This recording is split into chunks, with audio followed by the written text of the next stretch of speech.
দেবমাল্য আর আমি আজকে বেরিয়ে পড়েছি ডাবলিনের একদম কোল ঘেঁষে থাকা রূপকথার মতন সুন্দর হাউথ ক্লিফ ওয়াকে। অপূর্ব জায়গা জানো তো। একদিকে দেখলাম মাথা উঁচু করে দাঁড়িয়ে আছে সবুজ পাহাড়, আর অন্যদিকে আইরিশ সাগর, আর তার সঙ্গে সর্পিল ছন্দে এঁকে বেঁকে চলা রাস্তা। আর এই রাস্তার দুধারে কত বুনো গাছ, কত অজানা ফুল, চারপাশটা যেন এক মায়ার রঙে রাঙিয়ে তুলেছে।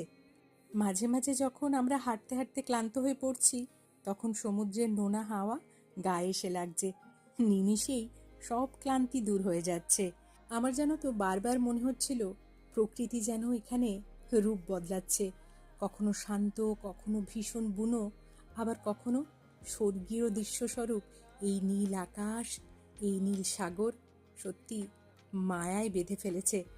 আজকে ছুটির দিনটা আমাদের দারুণ কাটলো।